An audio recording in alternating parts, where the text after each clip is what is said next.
Bonjour et bienvenue dans la nouvelle étoile filante propulsée par Bocalship. Je m'appelle Nour et aujourd'hui j'ai invité Bénédie pour vivre une étoile filante avec moi.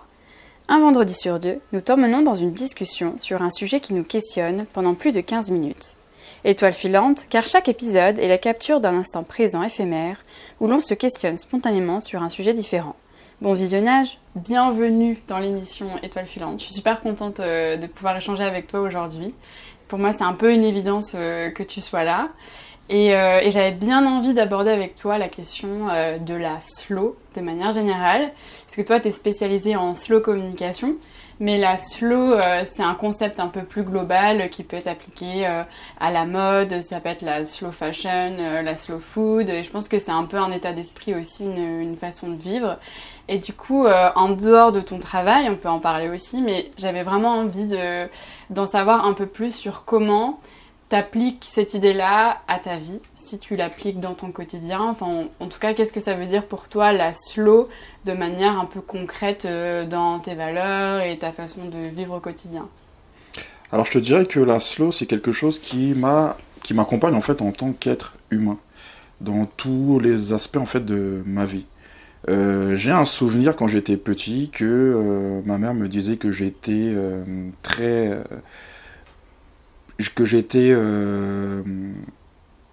très soigneux dans ce que je faisais, que j'aimais prendre mon temps. J'étais jamais en fait dans la précipitation. Et le jour justement où j'ai dû travailler la première fois, donc j'ai été en fait, si mes souvenirs sont bons, j'ai été conseiller en clientèle. Et justement, j'avais des appels, quasiment toutes les heures. Mais je devais en fait justement gérer, un certain rythme. Les premiers jours, ça a été un petit peu difficile. Et petit à petit, justement, j'ai trouvé, mon rythme pour pouvoir, mieux jongler, avec ça. Donc voilà.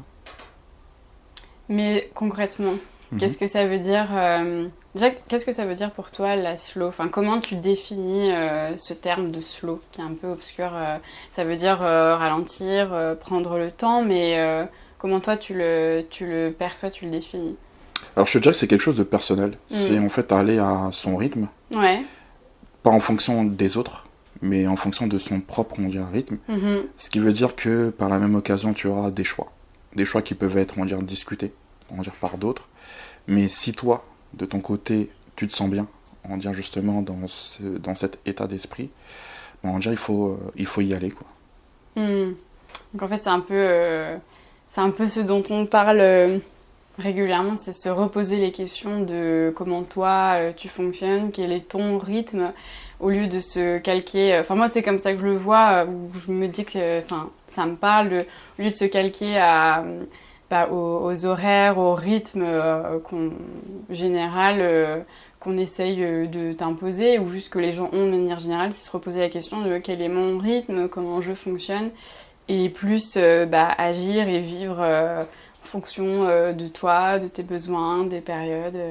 Non, mais c'est totalement ça. De toute façon, je pense que les personnes qui nous écouteront ou qui se sont mises en fait à leur compte, c'est aussi avoir leur propre rythme, ne pas en fait aussi dépendre, aussi de certaines, j'ai envie de te dire de certaines obligations, ou plutôt certaines choses qui nous disent qu'il faut faire comme ci ou qu'il faut faire comme ça pour pouvoir en fait réussir. C'est aussi aller à son rythme. Et moi en fait je me suis rendu compte, même d'un point de vue de quand tu réfléchis de mes expériences professionnelles, que ça soit au niveau de celles que je t'ai citées en premier, ou même au niveau de mes études. Ouais. Donc en fait j'ai fait des études d'histoire, donc à la fac. Ouais. Donc à la fac t'es indépendant, tu ne dépends pas en fait des autres. Tu fais en fonction, justement, de ton emploi du temps. Si tu rates, un cours, écoute, le cours, il est raté, sauf si tu connais, d'autres personnes.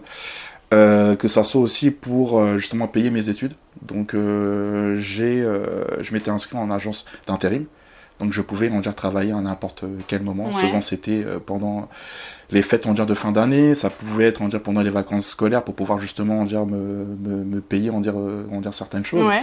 Donc c'est quelque chose justement sur lequel l'indépendance, on va dire, en elle-même, c'est quelque chose qui, en fait, au final, qui m'a toujours, on va dire, habité, même jusqu'à, on va dire, maintenant. J'ai décidé en fait de créer ma propre agence, de travailler aussi avec des prestataires, on va dire, de services aussi qui peuvent aussi travailler à n'importe quel moment avec moi. Donc pour moi, on va dire, je dois vraiment insister sur la définition. Je te dirais aussi, c'est cette forme, on va dire, d'indépendance que tu peux avoir. Mais toi, comment tu as réussi à te détacher un petit peu justement du rythme un peu général ou de la perception aussi que les gens ont? Parce qu'on a encore vraiment cette idée, moi la première, que il faut être productif, que la valeur elle est dans le fait de faire et de faire beaucoup, que quand tu fais rien, et ben en fait tu perds ton temps, etc. Enfin, il y a un rapport au temps qui est hyper basé sur le fait d'aller vite. Et du coup, c'est pas évident, je trouve, d'aller à contre-courant de ça. Enfin, toi, comment comment tu fais pour être en paix avec ça? Et est-ce que t'as des réactions des gens autour de toi quand tu parles de ça, ou quand ils comprennent un petit peu ta façon de voir les choses? Est-ce que t'as des réactions étonnées, ou comment les gens te répondent? Alors je te dirais que moi, ça a été beaucoup d'introspection. Déjà, même pour me lancer en fait dans l'infocommunication, que j'ai, on dirait, adopté depuis août 2022, il y a eu vraiment un travail d'introspection. C'est que j'ai essayé de voir en fait jusqu'à où pouvaient aller mes limites. Et quand je te dis, on dirait, mes limites, c'était, je suis consultant en slow communication, et pour pouvoir justement promouvoir en fait mon activité, il faut produire du contenu sur les réseaux sociaux. Donc le souci que je pouvais en fait avoir dans un premier temps, c'était, on dirait, la fréquence de publication. Et en gros, je publiais en fonction des autres. Je publiais pas en fonction justement de mon rythme, et j'en passe. Et le travail, que j'ai dû faire, c'est d'essayer en fait de retirer Petite mouche. le problème, auquel j'étais confronté, c'était, le regard des autres. Ouais. C'est qu'au final, j'avais des objectifs qui n'étaient pas les miens, mais qui étaient ceux, des autres. Et je me suis dit, au bout d'un moment, qu'il fallait que je revienne en fait aux bases. Et la base, c'était quoi? C'est que quand je me suis lancé à mon compte, c'était un projet de vie. Mais un projet de vie que j'avais envie de construire sur 3 années. Donc je t'explique. La première année, c'était de faire des tests. La seconde année, c'était me repositionner au niveau de mon activité, puisque je savais très bien que j'allais pas justement rester sur ce que j'avais pu proposer dans un premier temps. Et la troisième année, c'était de me dire que tu auras peut-être envie pour les prochaines années, de vivre, de ton activité. Donc à partir de ce tableau de bord, ou plutôt ce plan de route, je suis revenu en fait justement sur les bases. Donc je me suis pas en fait arrêté sur ce que pouvaient faire les autres, mais il y a vraiment un travail d'introspection que tu dois faire par rapport à ça. Oui, c'est hyper intéressant. Mais je pense qu'on a tout à y gagner, parce que le rythme qu'on a en général, il n'est pas vraiment naturel, il est complètement en décalage avec le rythme de la nature, et donc un peu notre rythme naturel. Et c'est pour ça aussi qu'il y a beaucoup de gens qui sont fatigués au bout du rouleau, en perte d'énergie. Donc je trouve ça génial en fait d'être capable de faire ce travail-là, d'accepter aussi de faire les choses différemment.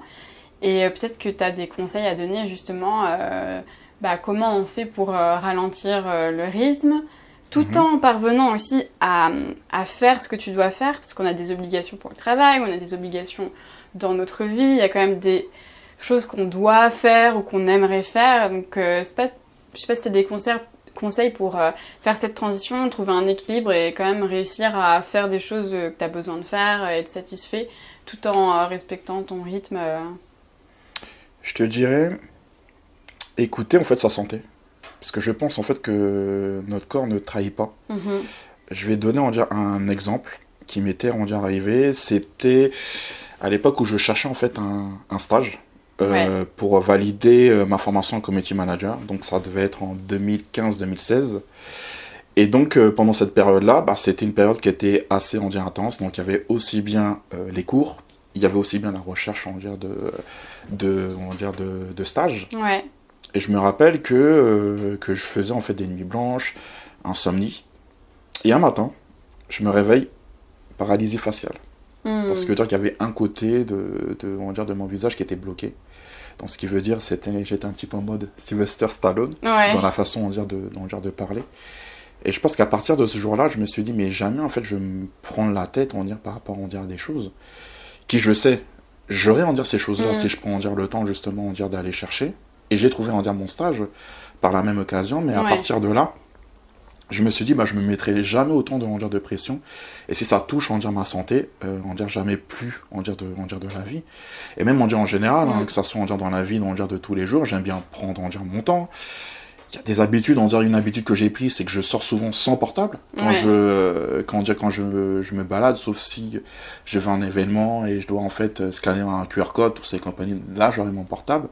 Mais c'est aussi, on va dire, sortir, on va dire, de toutes ces injonctions qu'on nous a imposé aussi par rapport on va dire, à la société et de se dire que on peut aller aussi sur d'autres choses, mais il faut essayer aussi et se faire confiance aussi par la même occasion. De toute façon, on va forcément se faire juger par notre entourage ou par d'autres on va dire, personnes, mais aller par rapport à nos envies. Et ça, c'est le plus important, quoi.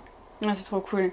Je sais pas si je peux rebondir avec un conseil parce que moi je suis vraiment dans cet apprentissage et particulièrement en ce moment je sens qu'il faut que je me pose justement ces questions-là parce que mon rythme me convient pas. Mais je pense que tu as raison sur le fait de se couper par exemple de son téléphone dans l'idée de pour ralentir il faut aussi se mettre un peu dans sa bulle, faire une pause de toutes les choses extérieures. Ce qui va aussi t'aider à mieux capter les signes de ton corps, de ta tête, être plus lucide aussi sur ce qui se passe et du coup pouvoir ensuite faire les changements. Parce qu'on est tellement stimulé de partout qu'on sait même plus en fait quelles sont nos idées, quels sont nos besoins parce qu'on n'a pas l'espace nécessaire pour réfléchir. Donc je pense que c'est une bonne idée de se couper de son téléphone, de sortir sans son téléphone ou juste de le laisser, de travailler sans son téléphone et de juste se mettre dans sa tâche et de le faire à son rythme sans se stresser aussi de oh là là le temps passe, mais juste commencer par faire les choses en pleine conscience.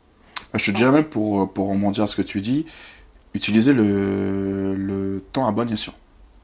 Tu le sais tous, on a 24 heures dans une journée. Si dans ces 24 heures-là, tu n'as rien fait, ce n'est pas grave. Tu te diras, de toute façon, je ferai la chose, on va dire, le lendemain. Mais c'est d'arrêter, en fait, de se mettre, on va dire, une pression. Et de se dire, j'ai pas été, on va dire, productif, on va dire, aujourd'hui. Il y a des moments, on va dire, il y aura forcément, on va dire, des hauts et des bas. Il y a ta santé aussi, qui peut, on va dire, jouer. Ouais. Ça peut aussi être dû par les imprévus, que tu peux aussi, on va dire, avoir. On ne pourra pas, on va dire, tout contrôler. Ça, il faut se dire, on va dire, ça, on ne pourra pas, on va dire, tout contrôler. Et par moments, il faut se laisser en dire aussi aller. Et je pense que c'est l'une des choses aussi que je fais souvent quand je pars en dire en voyage. J'aime bien en dire me laisser en dire aller. Je te parlais tout à l'heure en dire du portable. Mais j'ai aussi en dire ces phases-là où je peux en dire me poser, en dire dans un espace en dire vert, m'asseoir, regarder ce qu'il y a en dire autour de moi, être curieux, parler avec peut-être une personne on dire qui va m'adresser en dire la parole, mais profiter vraiment de l'instant on dire présent. Et je pense que c'est l'en dire important parce qu'on a quand même vécu une période très difficile avec celle du Covid et on a besoin à l'heure actuelle de se reconnecter entre nous justement pour trouver des solutions. Trop bien. Sur ces belles paroles, je te remercie vraiment pour cet échange. C'est hyper enrichissant. Je pense que c'est un sujet intéressant et j'ai hâte qu'on le partage. Donc merci d'être venu. Merci à toi pour l'invitation. Merci beaucoup d'avoir visionné cet épisode. S'il t'a enrichi, plu ou inspiré, manifeste-le en cliquant sur le pouce bleu en bas de la vidéo. Découvre Benedy à travers son podcast Memento et moi dans mon podcast En quête de soi. Les liens de découverte de nos projets et créations sont disponibles en description de la vidéo. Aussi, souhaiterais-tu tourner tes vidéos ou enregistrer tes podcasts dans ce décor ? Dis-le nous en commentaire. Je te souhaite une belle vie, prends soin de toi et à dans 2 semaines, vendredi 18h pour le prochain épisode.